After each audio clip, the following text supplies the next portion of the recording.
Le Seigneur Jésus a prophétisé dans la Bible. Ce qui arriva du temps de Noé arrivera de même au jour du Fils de l'homme. Les hommes mangeaient, buvaient, se mariaient et mariaient leurs enfants. Jusqu'au jour où Noé entra dans l'arche et le déluge vint, et les fit tous périr. Ce qui arriva du temps de Lot arrivera pareillement. Les hommes mangeaient, buvaient, achetaient, vendaient, plantaient, bâtissaient. Mais le jour où Lot sortit de Sodome, une pluie de feu et de soufre tomba du ciel, et les fit tous périr. Il en sera de même le jour où le Fils de l'homme paraîtra. Dieu Tout-Puissant, le Seigneur Jésus, revenu dans les derniers jours, dit « Dans ce monde, des tremblements de terre marqueront le début des désastres. J'ébranlerai d'abord le monde, c'est-à-dire la terre, et cela sera suivi de la peste et de la famine.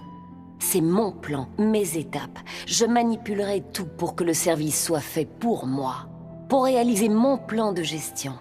Tous les désastres surviendront l'un après l'autre. Toutes les nations et tous les lieux expérimenteront des désastres. Partout, il y a peste, famine, inondation, sécheresse et tremblements de terre. Ces désastres n'arrivent pas seulement en un lieu ou deux. Ils ne finiront pas non plus au bout d'un ou 2 jours. Mais ils s'étendront plutôt sur une région de plus en plus vaste, et les désastres iront de mal en pis. Pendant ce temps, toutes sortes de plaies d'insectes surviendront l'une après l'autre, et le phénomène du cannibalisme se produira en tout lieu. C'est là mon jugement sur toutes les nations et tous les peuples. Dans toutes les nations et tous les lieux du monde, des tremblements de terre, des famines, des fléaux, toutes sortes de désastres se produisent fréquemment. Comme je fais ma grande œuvre dans toutes les nations et tous les lieux, ces désastres se produiront plus sévèrement qu'à tout autre moment depuis la création du monde. C'est le début de mon jugement de tous les peuples. Ces dernières années, les catastrophes sont devenues plus graves dans le monde entier. Des tremblements de terre, des pestes, des famines, des inondations, des sécheresses et des invasions d'insectes se produisent fréquemment et se répandent partout. Le 12 janvier 2010, un tremblement de terre de magnitude 7 à Haïti a tué plus de 220 000 personnes. Le 27 février 2010, un tremblement de terre de magnitude de 8,8 a frappé le Chili. En mars 2010, une importante sécheresse a touché 5 provinces du sud-ouest de la Chine. Le 7 août 2010, il y a une énorme coulée de boue dans le comté de Zhukou, dans la province de Gansu, en Chine. Le 4 septembre 2010, la Nouvelle-Zélande a été frappée par un tremblement de terre de magnitude de 7,2. Le 12 janvier 2011, l'Australie a connu une inondation dévastatrice. Le 11 mars 2011, un tremblement de terre de magnitude de 9 sur la côte est du Japon a provoqué un tsunami géant. En mars et avril 2011, de fortes chaleurs en Allemagne et en Suisse ont conduit à des feux de forêt. Le 4 juin 2011, une éruption volcanique s'est produite au Chili. De juillet à octobre 2011, Bangkok, Thaïlande, a connu ses pires inondations depuis 50 ans. En juillet et août 2011, une importante famine a frappé l'Afrique de l'Est. En juillet et août 2012, de nombreux États des États-Unis ont enregistré des records de sécheresse. Le 21 juillet 2012, Pékin a subi des pluies diluviennes. Fin octobre 2012, les États-Unis ont été frappés par l'ouragan Sandy.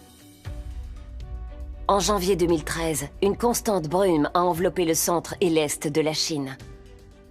En mars 2013, Israël a été confronté à une invasion de sauterelles. Fin mars 2013, le premier cas de grippe aviaire H7N9 est apparu en Chine. En juin 2013, l'Inde a été ravagée par des inondations. Le 25 août 2013, des vents violents ont entraîné des incendies incontrôlables en Californie, ce qui a conduit au plus grand feu de forêt de l'histoire. En décembre 2013, le Moyen-Orient a été touché par une tempête de neige telle qu'il n'en arrive qu'une fois par siècle. Le 2 janvier 2014, une vague de froid extrême a balayé l'Amérique du Nord. Le 27 septembre 2014, le volcan Ontake, au Japon, est entré en éruption. En avril 2015, le Népal a été frappé par un tremblement de terre dévastateur. En juin 2015, Tbilissi, la capitale de Géorgie, a connu d'importantes inondations. Le 4 janvier 2016, un tremblement de terre de magnitude de 6,8 a frappé le nord-est de l'Inde. Le 6 février 2016, un tremblement de terre s'est fait sentir à Menong, dans le comté de Kaohsiung, Taïwan. Ces faits suffisent à montrer aux gens que les paroles de Dieu sont en train de s'accomplir. Les gens demandent continuellement pourquoi ces dernières années ces catastrophes s'amplifient-elles et deviennent-elles de plus en plus fréquentes? Pourquoi Dieu envoie-t-il des catastrophes naturelles? Parce que dans les derniers jours, l'humanité a été corrompue à l'extrême par Satan. Le mal, l'immoralité, la tromperie, la cupidité. Pour le statut, la célébrité et la fortune, les gens complotent et se battent entre eux, provoquant des luttes sans fin. Ils méprisent la vérité, aiment l'iniquité et vivent dans le péché sans se repentir. Jusqu'à même nier Dieu ouvertement, lui résister et prôner le mal.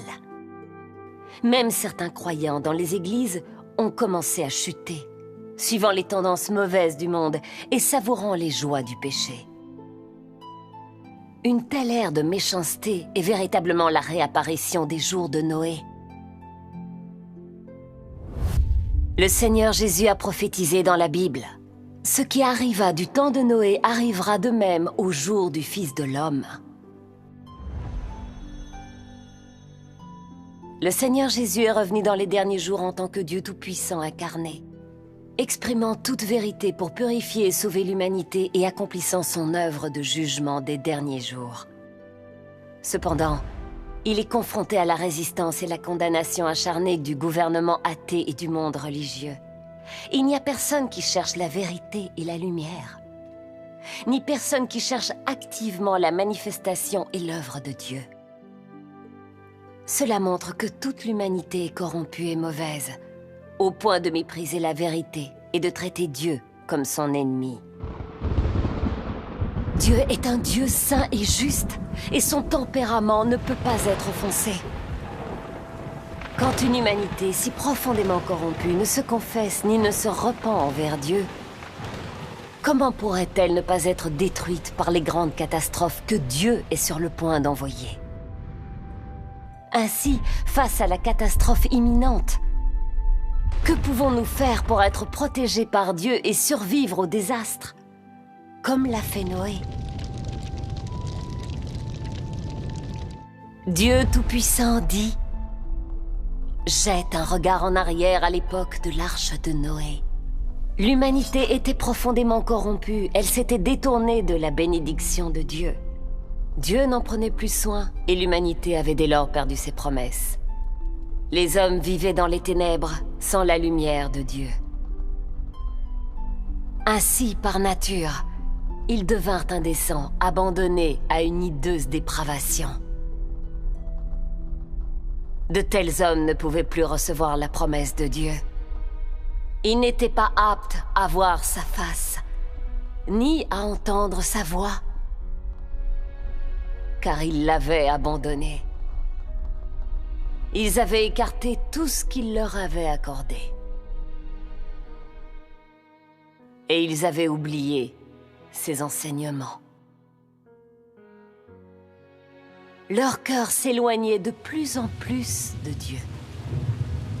Et comme ils le faisaient, ils devenaient dépravés au-delà de toute raison et de toute humanité, devenant de plus en plus méchants. Par conséquent, ils se rapprochèrent de plus en plus de la mort et tombèrent sous la colère et la punition de Dieu. Seul Noé adorait Dieu et évitait le mal. Et il put entendre sa voix et ses instructions. Il bâtit l'arche selon les instructions de la parole de Dieu et assembla toutes sortes de créatures vivantes. Et de cette façon, une fois que tout avait été préparé, Dieu déclencha sa destruction sur le monde. Seul Noé et les 7 membres de sa famille ont survécu à la destruction. Car Noé adorait l'Éternel et évitait le mal.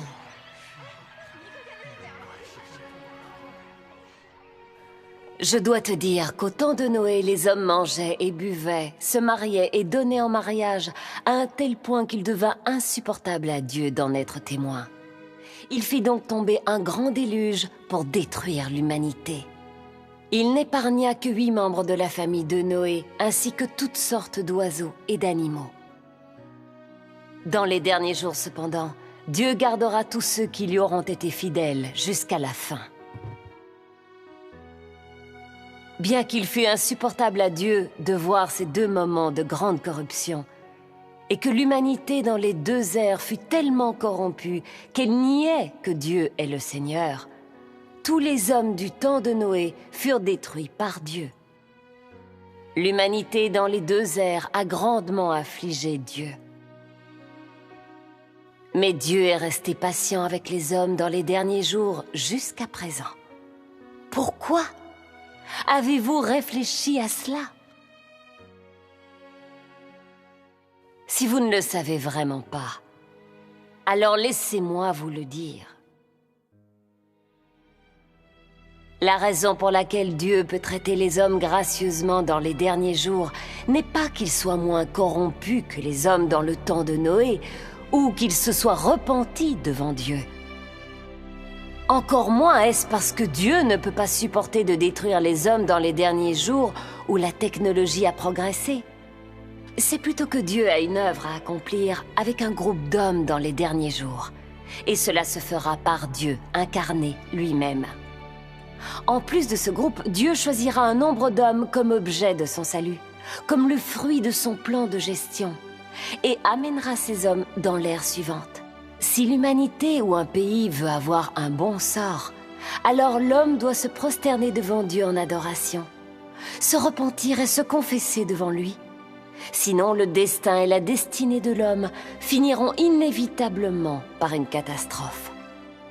Les paroles de Dieu Tout-Puissant nous disent clairement que seuls ceux qui écoutent attentivement les paroles de Dieu et acceptent son salut peuvent survivre aux catastrophes par la protection de Dieu et entrer dans son royaume.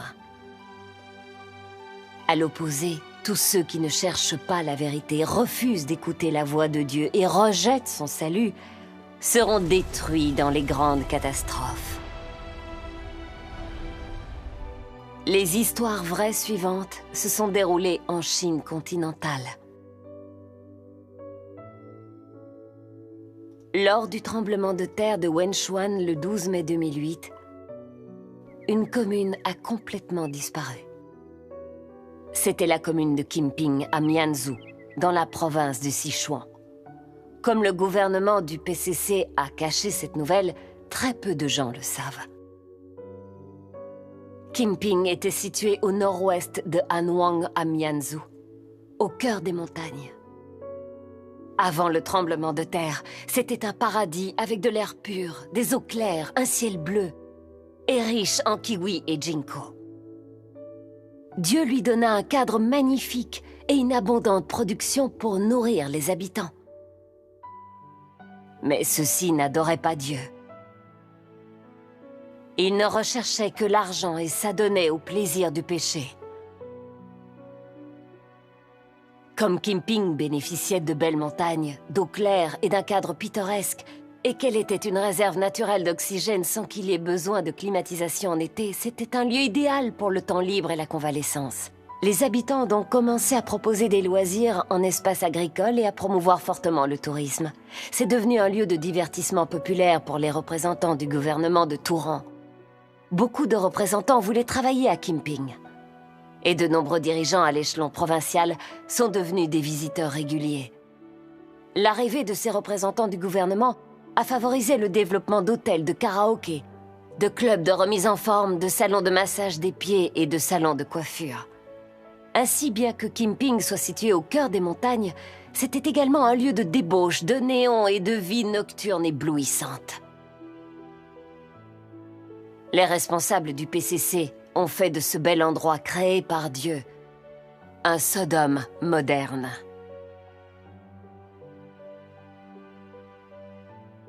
Puisque l'œuvre des derniers jours de Dieu Tout-Puissant a été menée en Chine continentale, Des frères et sœurs de l'Église de Dieu Tout-Puissant sont allés à Kimping de nombreuses fois pour prêcher l'Évangile.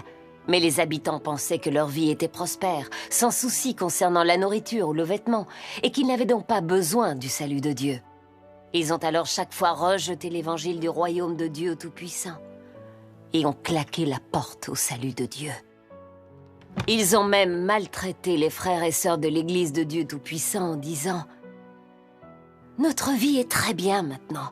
Vous n'avez rien de mieux à faire que de venir nous prêcher l'Évangile. Nous ne croyons pas en Dieu, nous ne croyons qu'en l'argent. » Bien que les frères et sœurs de l'Église de Dieu Tout-Puissant leur aient témoigné que ce n'est qu'en acceptant l'œuvre des derniers jours de Dieu Tout-Puissant qu'ils pourront recevoir le salut, ils ont fait la sourde oreille. Les frères et sœurs les ont également avertis plusieurs fois que seuls ceux qui adorent Dieu peuvent vivre dans ses bénédictions et sa protection, tandis que ceux qui rejettent Dieu Tout-Puissant et lui résistent tomberont dans le cataclysme et seront punis. Cependant, ils ont persisté et n'en ont fait aucun cas. Les gens de Kimping ont refusé le salut de Dieu Tout-Puissant. Pas une seule personne de cet endroit n'a cru à Dieu Tout-Puissant. Puis, à 14h28, le 12 mai 2008, le tremblement de terre a frappé. Tout à coup, la terre a bougé et les montagnes ont tremblé. D'immenses rochers ont dévalé les montagnes. L'air s'est empli de poussière et le ciel s'est assombré. Certaines montagnes se sont même effondrées et ont disparu soudainement. Kimping se trouvait dans une vallée entre deux montagnes. Quand la terre a tremblé, les deux montagnes se sont déplacées l'une vers l'autre et en un instant, elles se sont rejointes. Kimping a été écrasé sous la montagne. Les personnes qui se trouvaient dans la ville ont toutes été enterrées vivantes. Cette commune qui n'adorait pas Dieu a été détruite en un instant. Cette catastrophe nous rappelle ce qui est écrit dans la Bible. Quand l'Éternel Dieu voulait détruire Sodome, Abraham l'a supplié en disant « S'il y avait 10 justes dans cette ville, est-ce que tu la détruirais quand même ?» L'Éternel Dieu a répondu « S'il y avait 10 justes dans cette ville, je ne la détruirais pas. » En fait, Lot était le seul juste de cette ville. Au mépris de sa propre sécurité, il a sauvé 2 anges envoyés par Dieu. Finalement, seuls Lot et ses 2 filles ont pu fuir Sodome suivant les instructions des anges. Le reste du peuple a été entièrement détruit par le feu et le soufre que Dieu a fait pleuvoir sur lui. Cette ville mauvaise, licencieuse et pécheresse qui n'adorait pas Dieu a ainsi disparu de la terre pour toujours.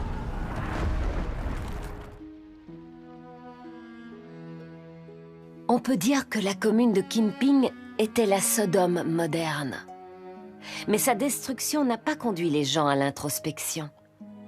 Ils n'ont pas cherché la raison de la furie de Dieu et ont continué de combattre Dieu avec un état d'esprit mauvais, consistant à penser « l'homme va conquérir la nature », refusant de faire demi-tour et espérant vainement créer un beau foyer de leurs propres mains. Après le tremblement de terre, le gouvernement a demandé à l'Institut provincial de conception et de planification, ainsi qu'à des ingénieurs et des techniciens de haut niveau spécialisés en infrastructure, de participer à l'évaluation, la sélection et la conception du site. Le gouvernement n'a pas hésité à mettre beaucoup de moyens financiers pour reconstruire la commune de Kimping. Peu après, une nouvelle commune de Kimping a été fondée au cœur des montagnes. Le bureau municipal, l'hôpital, l'école et les résidences disposaient tous d'équipements ultra modernes. Tandis que les habitants remerciaient tous le Parti communiste de sa bonne politique et étaient ravis de leur relocalisation, une violente tempête a soudain frappé le 15 août 2009, ce qui a entraîné de nouveau un effondrement de la montagne. La coulée de boue a dévalé la montagne comme une bête sauvage en direction de la nouvelle commune de Kimping. Une fois encore, en un instant, la commune nouvellement bâtie a été ensevelie par la coulée de boue.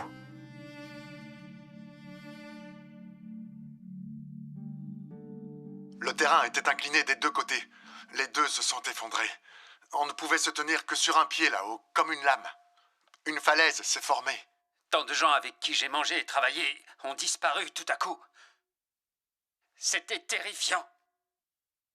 Avec ce tremblement de terre, le crématorium, trop de gens ont été tués. Même si le crématorium avait fonctionné 24 heures sur 24, cela n'aurait pas suffi à incinérer tous les corps. En raison de leur désir pour les plaisirs du péché, les habitants de la commune de Kimping ont refusé le salut de Dieu Tout-Puissant dans les derniers jours et ont été détruits 2 fois dans des catastrophes. C'est la calamité qu'ils se sont attirés. En rejetant le Christ des derniers jours, Dieu Tout-Puissant. Comme Dieu Tout-Puissant le dit, si le peuple d'un pays ou d'une nation est incapable de recevoir le salut et la protection de Dieu, alors un tel pays ou nation suivra le chemin vers la ruine, vers les ténèbres, et sera anéanti par lui. Je veux que chaque homme voie que tout ce que j'ai fait est juste, et est une expression de mon tempérament. Ce n'est pas l'action de l'homme, encore moins la nature, qui a créé l'humanité. Au contraire, c'est moi qui nourris tout être vivant dans la création. Sans mon existence, l'humanité ne peut que périr et souffrir de l'invasion des catastrophes. Aucun être humain ne verra plus jamais ni le beau soleil et la belle lune, ni le monde verdoyant. L'humanité ne sera confrontée qu'à la nuit glaciale et à l'inexorable vallée de l'ombre de la mort.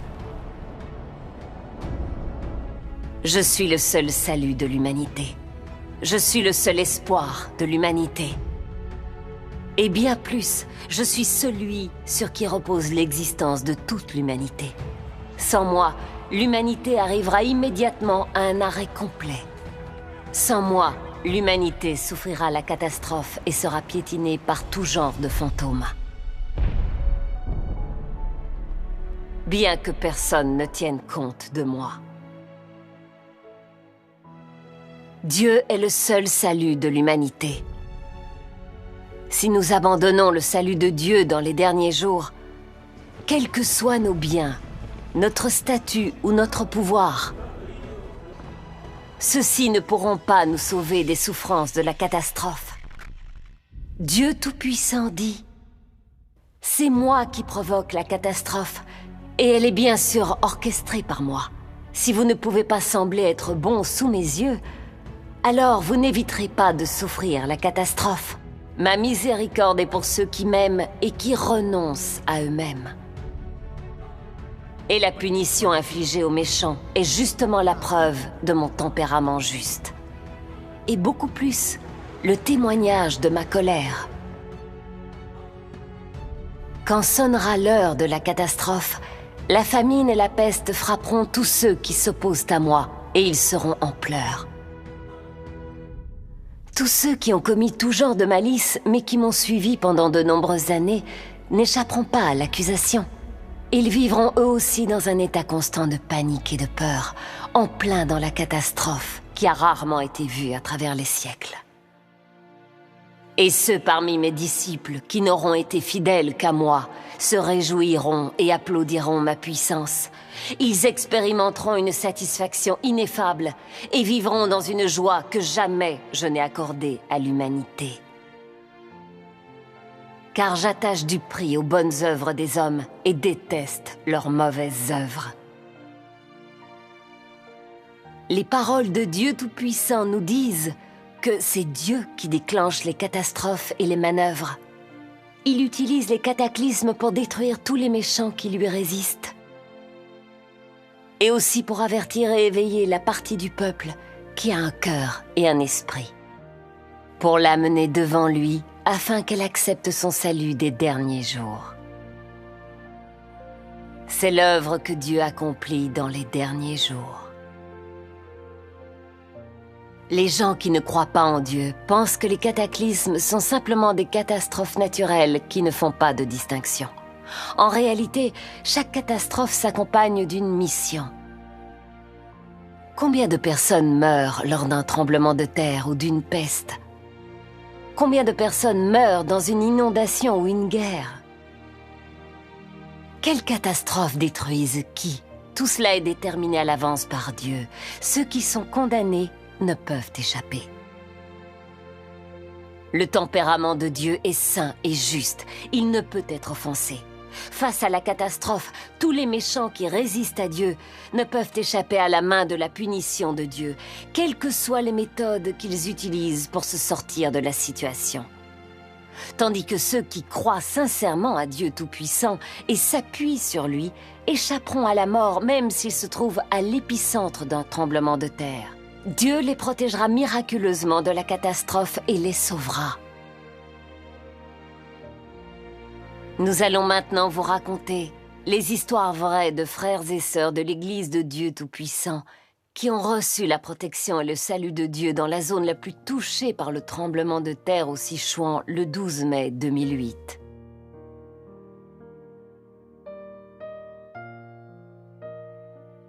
Mon mari et moi n'avions accepté l'œuvre des derniers jours de Dieu Tout-Puissant que depuis 2 mois.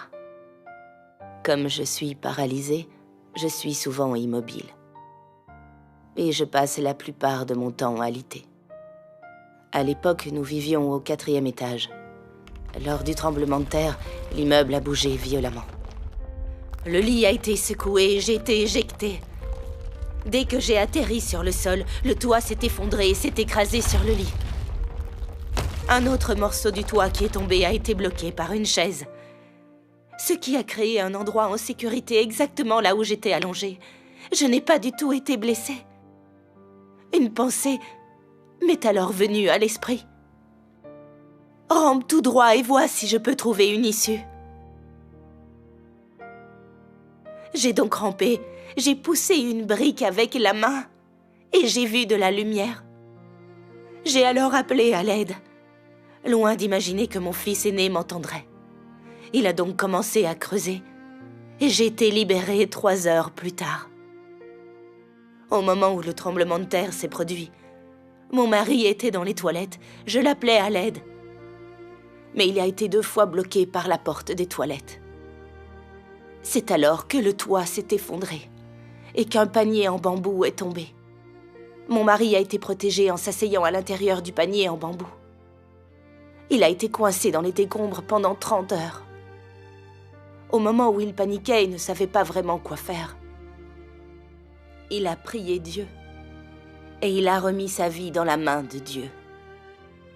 Dieu lui a donné de la foi et il a pu garder son calme et attendre patiemment.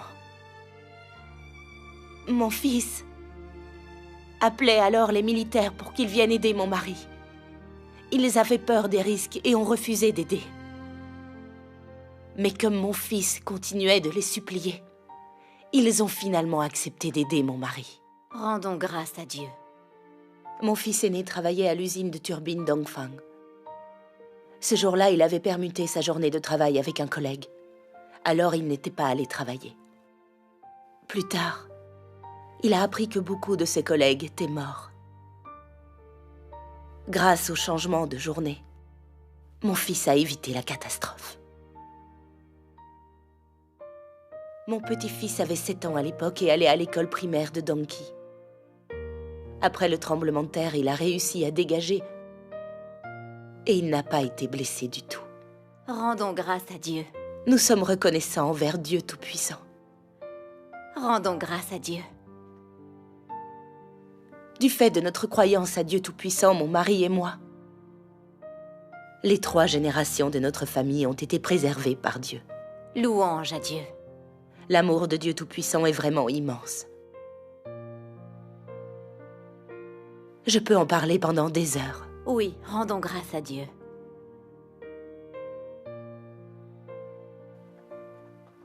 Le 12 mai, je récoltais du colza dans mon champ sur le mont Leigou. Et soudainement, j'ai senti la terre trembler et le monde tourner devant moi. Au début, j'ai cru que j'avais attrapé une insolation. Mais au bout d'un moment, j'ai vu avec stupeur les montagnes environnantes se balancer. J'ai eu peur. Des fissures de plusieurs mètres se sont ouvertes. Et des rochers continuaient de tomber vers moi. C'est là que je me suis rendu compte que c'était un tremblement de terre. J'ai fait de mon mieux pour éviter le danger, tout en priant dans mon cœur pour que Dieu m'aide. J'ai dit, « Oh Dieu, je sais que cette catastrophe est dans ta main. Tu envoies la catastrophe pour châtier tous les désobéissants et les injustes. C'est ta justice. J'ai aussi beaucoup de choses que tu détestes. Quelle que soit la manière dont tu me châties, je suis disposée à obéir, même si je suis engloutie dans la terre comme les 250 dirigeants qui se sont opposés à Moïse. Je louerai ta justice. » J'ai simplement continué de prier comme cela avec obéissance. Peu à peu, j'ai senti que je n'étais plus si effrayée et que mon cœur s'était enfin apaisé.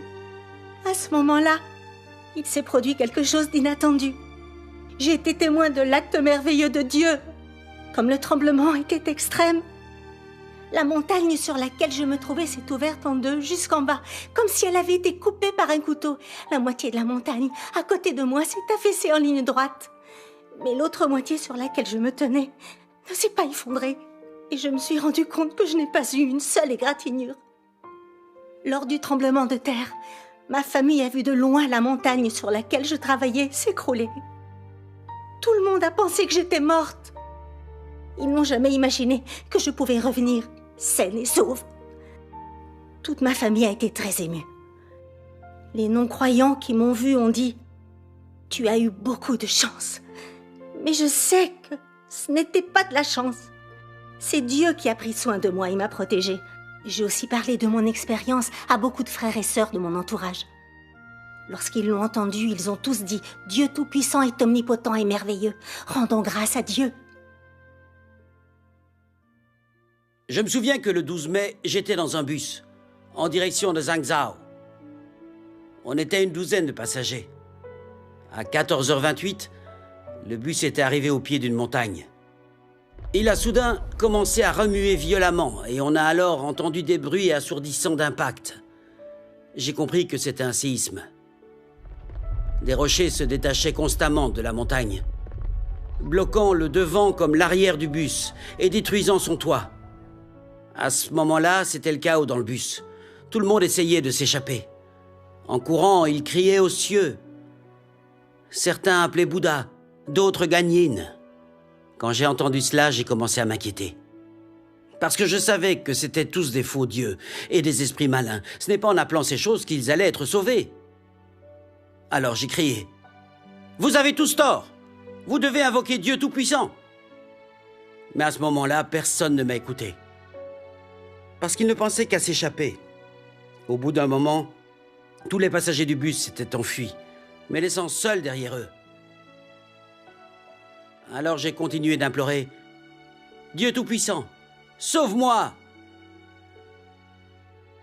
Quand le tremblement de terre s'est arrêté, je suis sorti du bus. De tous ceux qui étaient sortis du bus, certains avaient été tués, d'autres étaient blessés. Tous les survivants ont pensé que j'avais dû mourir écrasé. Quand ils m'ont vu vivant et sans aucune égratignure, ils ont tous dit que c'était pratiquement un miracle. Ils ont tous demandé comment j'avais survécu. Alors je leur ai dit que je croyais à Dieu Tout-Puissant et que dans le bus, je venais de l'implorer de me protéger. Dieu avait entendu ma prière et m'avait sauvé. Après m'avoir écouté, ils ont tous cru à Dieu Tout-Puissant. Quelques jours plus tard, je me suis retrouvé dans une réplique au pied d'une montagne pendant que je marchais avec une douzaine de personnes environ. Les rochers de la montagne n'arrêtaient pas de tomber. Comme la route était très longue, les autres personnes avaient toutes peur de continuer d'avancer. Nous étions vraiment confrontés à un dilemme. Au moment où tout le monde paniquait et ne savait pas quoi faire, je leur ai crié de toutes mes forces. « Écoutez mes instructions! N'appelez pas Bouddha ou Guanyin! Tout le monde doit invoquer Dieu Tout-Puissant. » Alors toutes ces personnes m'ont suivi pour implorer Dieu Tout-Puissant. Finalement, nous avons tous pu continuer sur cette route dangereuse, en sécurité. Dieu soit loué.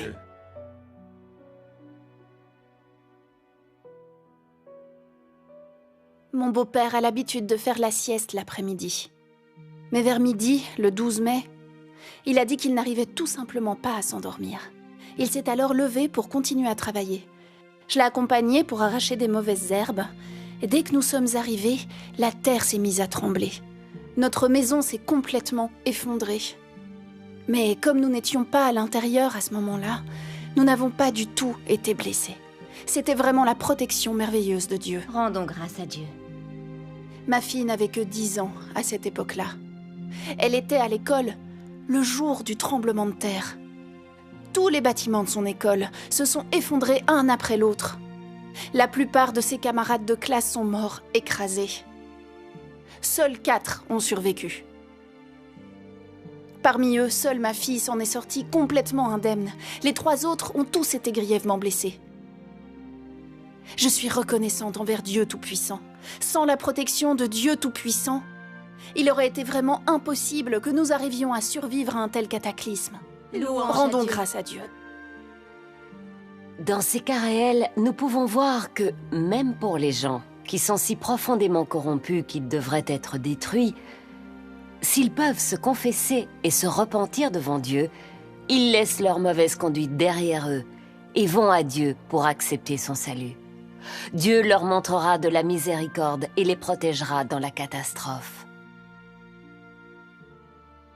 Quant à ceux qui vivent dans le mal et le péché et qui ne se repentent pas, mais abandonnent le salut de Dieu dans les derniers jours, ils tomberont dans la catastrophe comme les habitants de la commune de Kimping et subiront la punition juste de Dieu.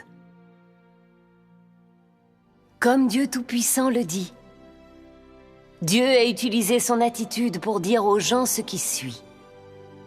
Ce n'est pas que Dieu ne tolère pas les gens ou qu'il ne veuille pas leur montrer de miséricorde, c'est qu'il est rare qu'ils se repentent vraiment devant Dieu. Et il est rare que les gens se détournent vraiment de leur mauvaise voie et abandonnent la violence entre leurs mains. En d'autres termes, quand Dieu est en colère contre l'homme, il espère que l'homme soit vraiment capable de se repentir. Et il espère voir la vraie repentance de l'homme. Auquel cas, il continuera à accorder sa miséricorde et sa tolérance à l'homme.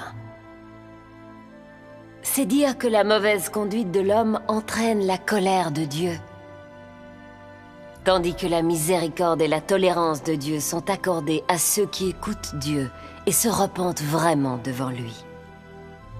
À ceux qui peuvent se détourner de leur mauvaise voie et abandonner la violence entre leurs mains. L'attitude de Dieu a été clairement révélée dans son traitement des Ninivites. La miséricorde et la tolérance de Dieu ne sont pas du tout difficiles à obtenir. Il exige la vraie repentance. Tant que les gens se détourneront de leur mauvaise voie et abandonneront la violence entre leurs mains, Dieu changera son cœur et changera son attitude à leur égard.